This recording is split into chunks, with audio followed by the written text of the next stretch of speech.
Et yo les amis, c'est Baké 187. Alors aujourd'hui, on se retrouve pour un unboxing de chez LDLC. Bon, je suis déjà sur un petit peu sur YouTube et tout ça. Je devrais déjà savoir à peu près ce qu'il y a dedans. Donc, mais on va passer au déballage tout de suite. Allez, c'est parti. Donc, c'est encore une fois assez bien emballé. Ces petits cartons-là, ils sont franchement très stylés. Ils sont vraiment bien emballés et tout, et assez facile à ouvrir. On peut les ouvrir de les côtés ou alors carrément ouvrir la truc ici. Bon, moi, j'aime bien les ouvrir comme ça sur les côtés. Là, ce genre de carton-là, je les conserve. C'est jamais toujours disponible pour envoyer d'autres trucs.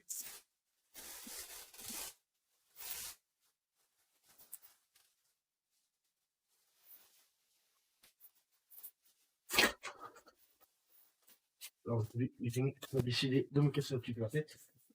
On s'ouvre. Hop. Alors, comme je l'ai dit, il y a du lourd là-dedans. Pas mal de matériel au niveau pour Terminator Bot, un petit peu matos pour Terminator Bot, et aussi du nouveau matériel pour tout simplement le gaming room ici, enfin le point PC. Donc, du tout. Alors, pour mon Terminator Bot, il y a tout simplement un nouveau ventirad. Bon, j'ai repris tout simplement le plus Sim de chez Biquette. Voilà. Très bon fournisseur, franchement, il n'y a vraiment rien à dire au niveau de cette marque. Ils font vraiment du très bon taf. Alors, il fait du 120 watts en TDP. Donc, pour un i5, ça suffit largement pour refroidir le i5. Donc, le TDP, c'est la vitesse de rotation du ventilateur. Voilà, par rapport à la puissance du processeur, par exemple. Le i5, par exemple, je crois qu'il tourne autour de 75, voire 80, je crois. Et ici, il fait 120. Donc, vous voyez, vous avez largement quoi faire. L'emballage, c'est franchement hyper stylé. Vous voyez, c'est prévu exprès pour mettre seulement tes reins plat et pas un autre. Donc, c'est quand même relativement assez soigné. Donc, voilà à quoi il ressemble. Vous voyez, c'est un truc très simple hein, pour qu'il puisse refroidir un peu mieux. Il y a déjà une bonne couche de pâte thermique en tout. Au niveau des pins, là, c'est des très bonnes pins, pas les mêmes pins que j'avais qui étaient fournis avec le PC, enfin, c'est un couple que j'ai racheté il n'y a pas longtemps pour refaire justement Terminator Bot. Donc voilà, le petit ventilateur que là. Vous voyez, les palmes sont un petit peu. Il y a des strides au niveau des palmes ici, je sais pas si elle va bien avec elle, mais ici, tout est stridé. Là, il y a des petites strides. Et ben, c'est un truc exprès pour que enfin, pour que l'air passe encore beaucoup plus vite dans le ventilateur. Enfin, au niveau du ventilateur et tout, ouais, franchement, c'est un très bon matos. Donc, c'est ici assez content. Donc, les codos d'être fournis avec le ventilateur. Il y a bien sûr voilà, les pattes, les petits pattes de fixation. Enfin, très important ça, on pourra le fixer. Et on a une petite notice dans le fond de la boîte, donc rien d'intéressant.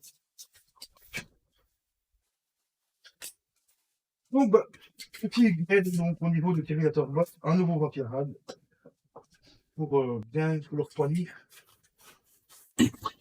Ensuite, nous allons continuer avec ceci. Donc j'ai racheté ceci pour 16 balles, je crois. C'est un petit hub USB, tout à fait classique, hein, en USB 3. Donc vous branchez ça sur un USB 3, là c'est ceci, et vous pouvez avoir accès à 4 fils USB d'une puissance d'un USB 3. Quoi. Donc ce sera à tester. J'ai acheté ça pourquoi? Parce que j'ai pas mal de. J'ai deux webcams déjà. Deux webcams plus le comment deux trois petits périphériques qui me servent pas souvent, mais qui sont quand même branchés sur le PC en USB. Et bientôt là je vais avoir une imprimante et tout. Donc il va falloir que je gagne un petit peu de place au niveau des USB. Donc du coup j'ai fait ça. Voilà. Normalement pour les webcams ça devrait. Je pense que ça devrait aller. Donc voilà. Donc il y a bien une USB 3.0 en type A qui ressort 4 USB 3.0 3.0 type A également. Donc ça devrait faire le taf, donc on va passer au déballage de ce truc là. dès que on va pour ouvrir le disquette. Voilà.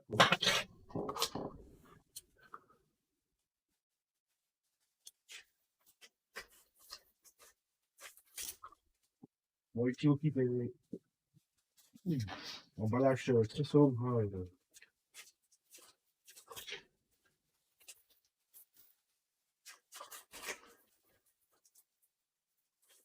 hop. Donc voilà, emballé là-dedans, un petit carton, et puis là-dedans. Et voilà, ah bah, franchement, il est tout en métal. Là, je suis quand même relativement surpris. Voilà, il est tout en métal. Donc ça prouve un petit peu de la qualité un petit peu supérieure, on va y arriver. Bon, par contre, le boîtier est en métal, mais alors pour une qualité comme ça, ils auraient pu aussi mettre éventuellement le câble USB tressé, parce que ça fait un peu cheap au niveau du câble. Bon, il est pas très long. Bon, après, il faut pas non plus un câble USB de 5 mètres, hein, ça sert à rien. Moi, de toute façon, il sera caché à l'arrière du PC, donc on ne le verra quasi pas. Mais qualité métal, franchement, assez fluctué. Donc un bon point pour ça, et un point négatif pour le câble USB qui n'est pas traité. Parce que maintenant, la câble USB-C, ça coûte plus aussi cher que ça pour le faire. Donc ils auraient pu éventuellement investir quelques 1 € ou 2 peut-être pour faire le câble USB. Bon, pour ceux qui s'intéressent au niveau du prix, ben, c'était 16 € là. Le ventirad, je l'ai payé 30 balles. Bon, ce qui reste très correct aussi, hein, franchement, pour la qualité que Pentlit fait, il n'y a pas de souci. Donc 16 € le port USB. Ensuite, nous allons passer, on va commencer en du matériel un petit peu plus stylé. Nouvelle souris. Je vais déjà ouvrir les petits sketchs. Donc j'ai pris une Spirit of Gamer. Donc la Elite M40. Elite, bon voilà. Avec, pardon, avec un petit RGB ici, très discret. C'est une tête de mort, mais ça reste assez discret. Vous ne tracassez pas, je vous montrerai après les branchements et tout. Avec l'autre cam, comment ça se présente une fois que tout sera bien installé et tout. Cette souris-là, je l'ai payé 30 balles. Elle monte à 4000 en dpi au maximum. Bon, ce n'est pas ouf, mais ce qui est déjà très bien. Il y a 7 boutons programmables. Ça aussi, c'est quand même relativement sympathique. Ils disent qu'il y a un truc en métallique. Ah oui, ça doit être la roulette métallique. Donc le scroll ici, donc la roulette, c'est qui est métallique. Ça, il me semble bien que c'était bien métallique. Il y a 5 profils aussi programmables dessus. Donc franchement, très bonne souris. Vraiment super sympa pour le prix. Donc j'ai vraiment hâte de la tester. Et on testera ça bien sûr tout après le niveau de la règle. Donc une petite notice qui est fournie avec. Voilà. Ensuite, le packaging est relativement assez sympa pour une marque qui n'est pas ouf non plus. Hein. Spirit of Gamer, ça vaut ce que ça vaut aussi. Hein. On va pas se mentir. C'est pas du haut de gamme. Mais ça reste quand même du matériel assez correct. Là, par contre, il y a un truc à l'intérieur de la boîte.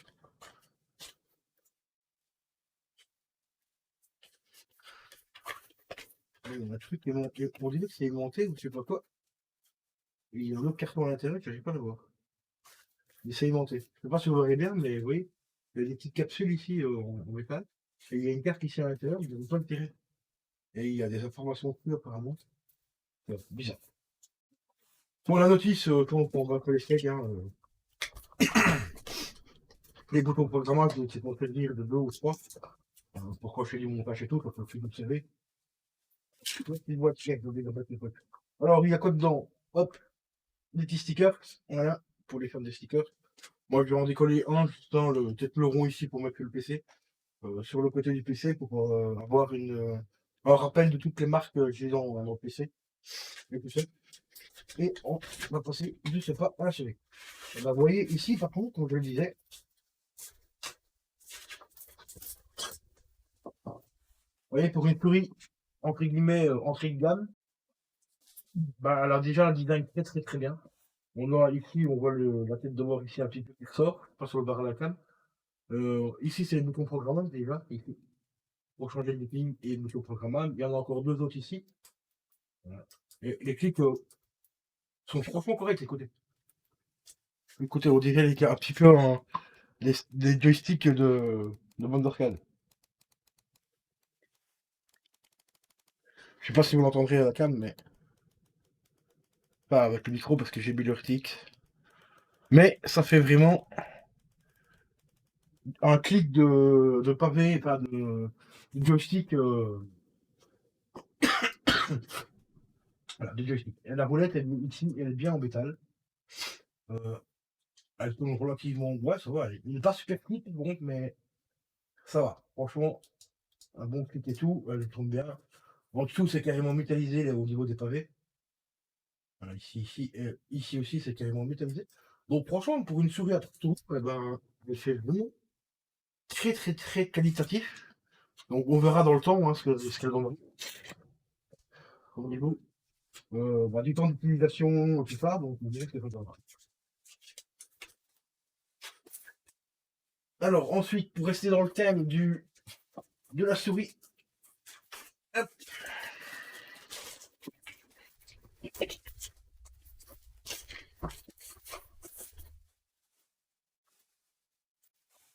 je me suis pris toujours chez Spirit of Gamer un tapis de souris XXL RGB. Vous voyez, il y a un RGB qui fait tout, tout. Et on retrouve bien sûr la tête de mort sur le côté. Pareil, 30 euros aussi. Au niveau des dimensions, il fait 80 fois 30 cm, enfin 80 fois 30 fois 0,4. Donc le 0,4 c'est l'épaisseur du tapis. Et donc en gros, il fait 80 cm en largeur. Donc comme ceci, 80 comme ça, et 30 cm comme ça, en profondeur. Et ben franchement, 30 balles aussi. On peut mettre une seule couleur à la fois, malheureusement. Donc il y a du rouge, du bleu, du vert, du purple, donc du mauve quoi, du turquoise, du yellow, du blanc. Si, il y a l'effet RGB slow, RGB fat aussi et mix. Donc voilà, on peut le mettre en RGB, donc il change de couleur automatiquement et tout. Voilà. Donc c'est relativement sympa pour le prix qu'il vaut, 30 balles. Il y a quand même pas mal de petites options au niveau du RGB.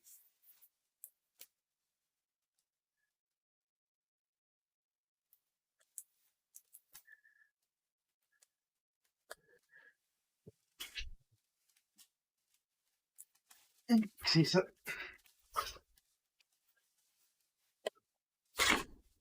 Il fait quand même 700 grammes aussi. Donc, ça a pas l'air d'être de la merde. Ah oui, quand même vachement gros. Donc, petite carte USB, une petite notice. Donc, petite notice. Par contre, ici, ils n'ont pas mis d'autocollant, c'est bizarre. D'habitude, on aura toujours un petit panneau de sticker possible. Là, ils n'ont rien mis du tout. Donc, petite notice, voilà, qui vous explique comment le boucher en USB et tout. Donc, ça, à la limite, voilà, quoi, la notice, on s'en fout un peu. Alors, c'est fourni avec un câble USB. Câble USB qui est vraiment rongé, mais comme de la merde. Hein. Regardez ici, il y a marqué là, c'est un petit peu dommage. Hein. Spirit of Gamer, là, les gars, vous auriez pu soigner un petit peu l'emballage du câble. Parce que ça vaut quand même 30 balles le matos. Alors, le câble USB est quand même relativement grand. Heureusement, vous allez comprendre pourquoi j'ai dit heureusement, parce que il y a un truc que j'ai jamais compris par rapport à ce genre de théorie. Il faudrait énormément à être droitier, vous êtes d'accord? Donc voilà, câble USB normal, ici ça part au micro USB. Donc je disais, on est quand même relativement nombreux à être droitier. Alors que ce tapis-là, eh ben, la connexion ici qui vous permet de brancher le tapis est à gauche. Mais moi, ma tour est à droite, donc je suis droitier, et ben, je mets principalement la tour à droite. Et alors donc, ce boîtier-là va se retrouver à 80 cm de mon PC, dans le fond. Donc il faut un câble quand même relativement grand, parce qu'il faut que je le branche ici, et que je repasse 80 cm en dessous de mon bureau pour aller choper le PC. Pourquoi ne pas mettre le boîtier de l'autre côté, quoi? et faire un boîtier éventuellement à gauche pour les gauchers. Ce qui serait un peu plus logique, mais là, j'ai pas compris. Donc ici, on trouve un petit bouton pour changer les RGB et tout. Et vous voyez, les coutures sont franchement ultra bien faites. La qualité du tapis, elle a une, elle est franchement très très très très quali. Ici, donc, on retrouve les coutures et le blanc, bah, c'est le RGB, hein. Et c'est le RGB à l'intérieur et tout est cousu. Donc le câble ne peut même pas sortir rien du tout parce que tout est pris dedans dans le fil et tout. Ouais, franchement, très très très bonne qualité, vraiment très surpris. 30 € également sur LDLC, les amis, pour ceux que ça intéresserait. Bah, pour 30 balles, il fait, bon, encore une fois, ce sera à voir dans le temps aussi, mais 4 millimètres d'épaisseur, il y a une bonne épaisseur, il y a un petit effet, comment dire, on va dire, amortisseur et tout, on dirait un peu du caoutchouc qui amortit un peu les chocs et tout. Franchement, pas mal. Vraiment agréablement surpris là, parce que Spirit of Gamer, ils ont vraiment upgradé dans la qualité de leurs produits, hein. Parce qu'il y a quelques années, c'était vraiment pas possible. Donc ici, on a bien de brancher le clavier, le tapis de souris, on le branchera un peu plus tard. Puis en attendant, enfin, on va ça là. Alors la dernière chose, les amis, et le plus important à vous montrer, voilà, c'est le nouveau clavier. Le nouveau clavier, qui a tout qui se casse la gueule.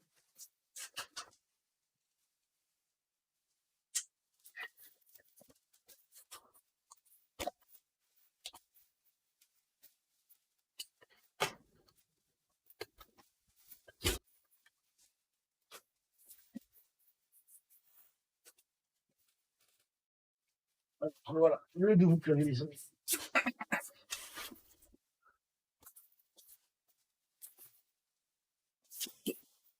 Il s'agit du Logitech G213 Prodigy, qui est juste une qualité de fabrication pour son prix, on va dire très correct. RGB, résistant à l'eau et tout, donc franchement, une pure tuerie. Comptez 80, à peu près dans les 80 € sur LDLC. Et franchement, il fait largement le taf également.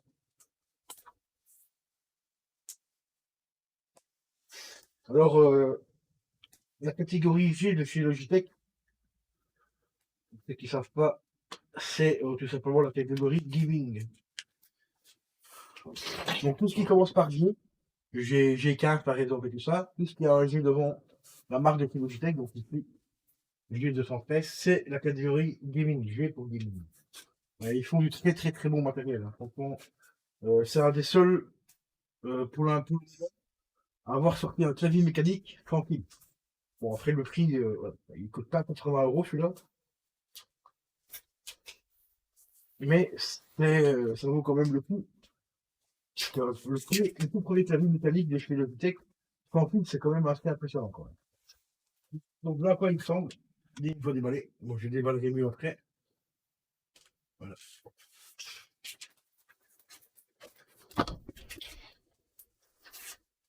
Câble USB, c'est également.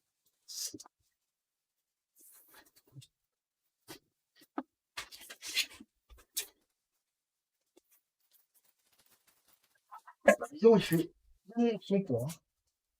Alors que dans les vidéos tests que j'ai regardé, ils n'avaient pas précisé qu'il était aussi lourd. Franchement, quand même relativement lourd. Là, c'est une plus cher.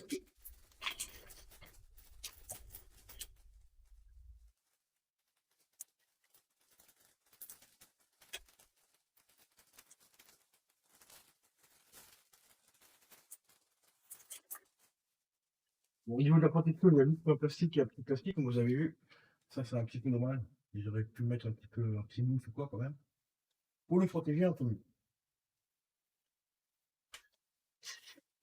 Donc, câble USB C, il doit faire à peu près dans les 1,50 m, 1,50 m, 1,80 m. C'est relativement correct. Et voilà à quoi il ressemble. Bien sûr, je vous ferai une petite vidéo quand tout sera allumé, branché et tout, et voilà quoi. Donc on retrouve ben, tout simplement les touches classiques d'un clavier, hein, donc le F1, tout ça. Il est en français, donc averti et tout. Les touches sont légèrement incurvées, donc vous avez une meilleure qualité de frappe. Vous voyez, il est quand même. Il fait pas trop de bruit encore, ça va encore. Bon, celui-ci n'est pas mécanique, hein, c'est un membrane, hein. Mais moi, je suis pas gamer clavier-souris, donc quand il y a membrane ou clavier voix, je m'en fous. Par contre, il y a une, pour les joueurs, il y a un truc qui était plutôt pas mal, que Logitech commence à sortir de plus en plus. Vous avez la petite touche ici, qui est juste là. C'est en forme de manette. Vous cliquez dessus. Une fois que vous avez cliqué dessus, bah, ça bloque tout simplement le bouton Windows qui est ici. Vous pouvez appuyer sur Windows, ça vous ne reviendrez pas sur le bureau. Et si vous voulez revenir sur le bureau, vous appuyez là-bas et vous pouvez de nouveau accéder. C'est pour ceux qui jouent au clavier souris. Quand par exemple tu dois appuyer sur CTRL ou Alt et tout ça, eh ben, tu peux de temps en temps appuyer malheureusement sur le bouton Windows et tu as ton bureau qui s'affiche. C'est un peu chiant quand tu fais des jeux de compétition, genre Fortnite. C'est très embêtant.